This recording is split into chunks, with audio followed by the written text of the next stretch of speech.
खुलुमबाय गोजोन फुंबिलिनि बयनिसिमबो गाहाम हामलायनायखौ जासिहरनाय थाबाय आं सिबिरानि ब्रह्म आसा खालामो नोंथांमोनहा गासैबो मोजाङैनो दङ नोंथांमोननि थाखाय आं गोदान मोनसे भिडिअ लानानै फैबावबाय अन्नानै भिडिअखौ जोबजासिम नायलांदो एसएसए नि सिङाव मावनाय कन्ट्राक्चुएल फोरोंगिरिफोर आरो गुबुन स्टाफ नङाबा अफिसारफोरनि थाखाय गोजोनथाव खौरां बिथांमोननि DA खौ बांहोनाय जाबाय बिनि थाखाय government of Assam elementary education डिपार्टमेन्टआ अर्डार फोसावदों अर्डाराव फोसावनाय बायदिब्ला एसएसए नि सिङाव मावनाय कन्ट्राक्चुएल फोरोंगिरिफोर आरो स्टाफ नङाबा अफिसार जाय बिथांमोनहा जानुवारि 2022 निफ्राय 17 जौखोन्दो डियारनेस एलावेन्स DA मोनगासिनो दंमोन बिथांमोननि DA खौ 10 जौखोन्दो बांहोबावनाय जासिगोन आरो बेखौ मैया अदेबानि 1 सेप्तेम्बरनिफ्रायनो बांहोनाय जागोन आरो आद्रा थानाय 7 जौखोन्दो DA खौबो 1 एप्रिल 2023 निफ्राय होनाय जागोन होननानै फोसावदों साखन्द्रानि सन्देहआव बुग्लिनाय जाथाय बे जाथाया जनायनि बैकुन्ठापुराव जादों जाथायनि सायाव ओनसोलनि सुबुंफोरा फोरमायथिनाय बायदिब्ला मोनाबिलि 6:30 रिंगासो समाव सासे आइजोआ गावनि फिसानो आहार दौबाय थादोंमोन बेवनो सिनाय मोनै सुबुङा गथ'साखौ बिमानिफ्राय सेख'दों उनाव बिमानि होज्रिख्रावनायाव गथ'खौ सिथ्लायावनो दोनफिनदों बेराफारसेथिं बिमानि होज्रिख्रावनायखौ खोनानानै थुबुर जादों रायजो राजाफ्रा आरो साखन्द्रानि सन्देहजों बुग्लिदोंमोन जाथायनि सायाव धेमाजि जिल्लानि SP रन्जन भुइया बिथाङा फोरमायथिबावनाय बायदिब्ला बैकुन्ठापुराव साखन्द्रानि सन्देहजों सासे सुबुंखौ बुग्लिनायखौ खौरां मोननानै जनाय पुलिसा जाथायथिलियाव नुजाथिहैनानै रायजो राजाफोरनि आखाइनिफ्राय साखन्द्रा सन्देह खालामनानै बुग्लिजानाय सुबुंखौ रैखा खालामनानै लाबोदोंमोन उनाव फाहामथायनि थाखाय देहा फाहामसालियाव थिसननाय जादोंमोन नाथाय देहा फाहामसालिया थैबाय होननानै फोसावदों नाथाय जाथायनि सायाव गोख्रोङै संदाननायाव मिथिनो मोन्दों बिथांनि खर'नि हालोदा मोजां नङामोन माखासे सान सिगां बिथांखौ गगामुग पुलिसाबो फाहामथायनि थाखाय मदद होदोंमोन साखन्द्रानि मुङाव बुग्लिनानै बुथारजानाय जाथायनि सायाव सोंनाय फिननाय लानो थाखाय सानैखौ हमबाय होननानैबो धेमाजि जिल्लानि SP बिथाङा फोरमायथिदों लोगोसे बबावबाफोर बेबायदि सन्देह खालामजाथाव जाथायफोर जायोब्ला आयेनखौ आखायाव लायालासे पुलिस थानायाव खौरां हरनो थाखायबो खावलायहरदों बिटिआर गोरोबथानि गेजेरजों गामि दाजाबनाय आरो दानख'नायनि थाखाय सिंनि इसिङारि खामानिया जोबजोब्बाय खम समनि गेजेरावनो सिमा बारायनायनि खामानिया मावजागोन बे खोथाखौ बुंथिदों MLA जयन्त बसुमतारिया बिटिआर गोरोबथानि गेजेरजों गामि दाजाबनाय आरो दानख'नायनि खामानिया गोख्रैयैनो जागोन होननानै बुंबोबाय थादोंब्लाबो दिनै बिटिआर गोरोबथा जानाया 2 बोसोर बारलांबाय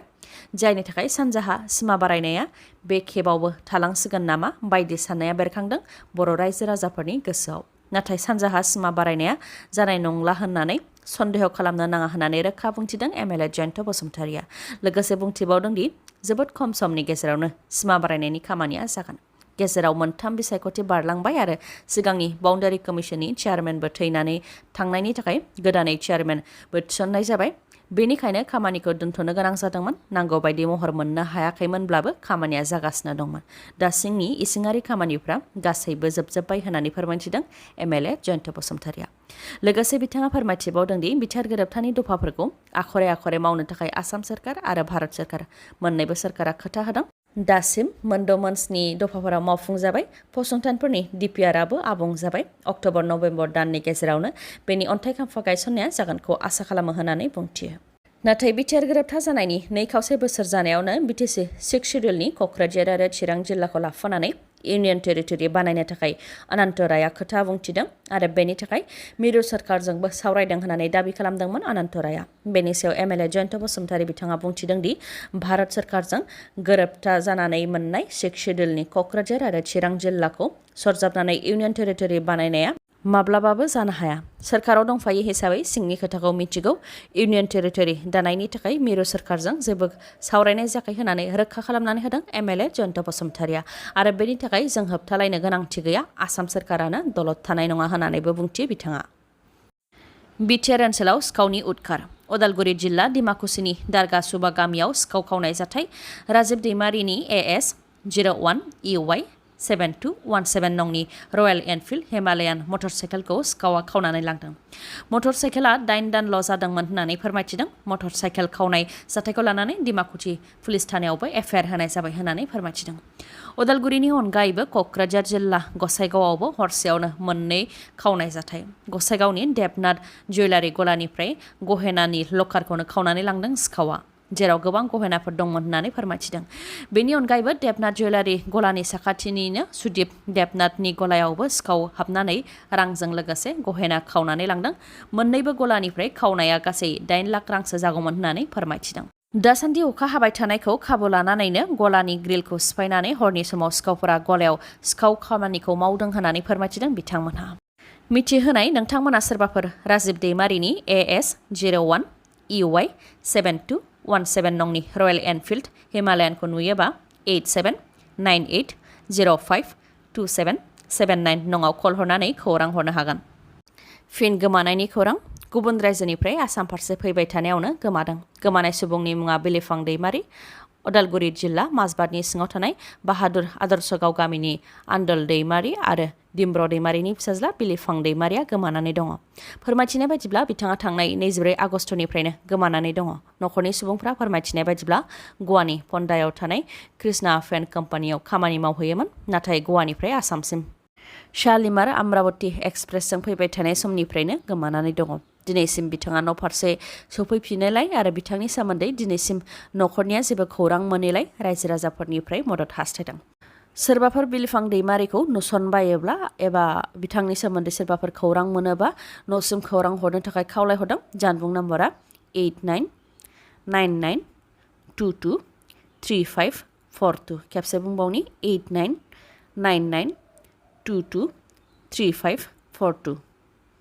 जाख्ल'नायनि हेंथायै खोथा बुंनानै सोरखाराव फैनाय बिटिसि सोरखारनि सायाव फिन जाख्ल'नायनि अजद। नाथाय बे खेबाव सोरबा रायजो राजा एबा बेरेखा दोलोआ बे अजदखौ होआखै। बे खेबाव जाख्ल'नाय अजदखौ होदों मित्रजोट दोलोआनो, अदेबानि बिजेपि दोलोआनो बे अजदखौ होदों। मित्रजोट दोलोनि गेजेराव गोरोबलायनाय गैयैखौ लानानै काजलगाव मण्डल कमिटि बिजेपिनि खौरांगिरि मेल बिथांमोना फोरमायथिदों दि गोजौ लेभेलाव UPPL आरो बिजेपि दोलोनि सोमोन्दोआ मोजाङै सोलिगासिनो दंब्लाबो गाहाय लेभेलाव UPPL दोलोजों मित्रजोट दोलो हिसाबै जेरैबायदि सोलिनांगौमोन बेबायदि सोलिनायखौ नुनो मोननाय जायाखै होननानै फोरमायथिदों। लोगोसे फोरमायथिबावदों दि चिरां जिल्ला बिजेपि दोलोनि आफादगिरि रिन्टु कुमार दासनो काजलगाव TCLCCनि मासिगिरिनि बिबान होनो थाखाय प्रमद बर' बिथाङा खोथा होदोंमोन, नाथाय बिजेपि दोलोनो मिथिहोआलासे TCLCCनि कमिटिखौ दादों, जायखौ समाज बिजोंनि गेजेरजोंसो मिथिनो मोन्दों। बेनि अनगायैबो काजलगाव मण्डल कमिटिनि सिङाव VCDC, टाउन कमिटि आरो TCLCC लेभेलाव जि कमिटि दादों बेयाव बिजेपि दोलोनि रावबो मावथिफोरखौ लिंहराखै, बिजेपि दोलोजोंबो जेबो सावरायाखै आरो काजलगाव मण्डलनि सिङाव थानाय VCDC आरो TCLCCआव दिनैसिमबो रावखौबो बिजेपिनिफ्राय मेम्बार एबा मासिगिरि थिसनाखै होननानै बुंथियो बिथांमोनहा। जायनाखि प्रमद बर' बिथाङा चिरां जिल्ला बिजेपि दोलोनि आफादगिरि रिन्टु कुमार दासनो काजलगाव TCLCCनि मासिगिरिनि बिबान होनो खोथा होदोंमोन, नाथाय बिजेपि दोलोनो मिथिहोआलासे सिरियै TCLCC कमिटिखौ दादों। बेखौ लानानै प्रमद बर' बिथांनोबो मिथिहोनाय जादोंमोन, नाथाय बिजेपिनि मावथि गैयैनि थाखायनो बिजेपिनिफ्राय TCLCC एबा VCDCनि मेम्बार थिसननाय जायाखै होननानै बिथांमोनहा बुंथियो होननानै फोरमायथिदों। नाथाय काजलगावआव बिजेपिनि मावथि गैयाब्ला माबोरैथो MLA जयन्त बसुमतारिया देरहासारनो हाखो होननानै उल्थायै सोंथि खालामफिनदों बिथांमोनहा। बेनि अनगायैबो VCDC लेभेलाव PMAY आरो MGNरेगानि गेजेरजों चेयारमेनफोरा जि जाख्ल'नाय हाबाखौ मावगासिनो दं बेखौ लानानै रायजो राजाफ्रा बिजेपिनावबो सोंथि खालामगासिनो दं होननानै बुंथियो आरो रायजो राजाफोरनि बे अजदखौ लानानै रायजो राजाफोरनि गेजेराव थांनानै मानि थाखाय रां लादों बेफोरनि सायाव खौरां लानानै गिबि मन्थ्रि डक्टर हेमन्त बिश्व शर्मानोबो मिथिहोनाय जागोन। जायनाखि मिरु सोरखार आरो रायजो सोरखारा जाख्ल'नाय गैयै सोरखार दानो थाखाय थांखि लादों, बेयाव UPPL, GSP आरो AGP रावबो जाहाथे बिथांमोननि सोरखारखौ बदनाम खालामनो हाया होननानै बुंथियो आरो BTC ओनसोलाव गोबां जाख्ल'नाय जागासिनो दं बेखौ नुगासिनो दं होननानैबो फोरमायथियो बिजेपि दोलोनि मावथिफोरा। बाक्सा जिल्ला गबर्धनायाव 3 सिखावखौ हमनो हादों। हमजानाय सिखावफोरनि मुङा दारक आली, आजाबुल हक आरो लालसन आली। माखासे सान सिगां बागबरनि रकिबुल इस्लामनि न'आव सिखाव खावनाय जादोंमोन, जेराव बिथांनि न'निफ्राय मबाइल, बाइक बायदि बायदिखौ सिखावफोरा खावनानै लांदोंमोन। बेनि उनाव दुथांफोरा बे खावनाय मबाइलखौनो लानानै गबर्धना पुलिस थानानि सिङाव थानाय सुलिकान्दा बाजाराव फानफैदोंमोन। नाथाय मबाइलनि लकखौ बेखेवनो हायैयाव रायजो राजाफ्रा सिखाव खावनायनि सन्देह खालामदोंमोन आरो जाथायनि सायाव पुलिसनो खौरां हरदोंमोन। पुलिसाबो जाथायथिलियाव नुजाथिफैदोंमोन आरो सोंनाय फिननाय लानायनिफ्राय मिथिनो मोन्दों 3 सिखावफोरा खावनाय मबाइलखौनो बाजाराव फानफैदोंमोन। पुलिसा सिग्रोमनानै बिसोरनिफ्राय गंब्रै खावनाय मबाइलजों लोगोसे रुपानि अलंकार जायनि बेसेना 25,000 रांसो जागौमोन बेखौ हमनो मोन्दों आरो लोगोआव खावनो थाखाय बाहायग्रा आगजु, खेमसि आरो प्लास बायदि बायदिखौबो हमनो मोन्दों।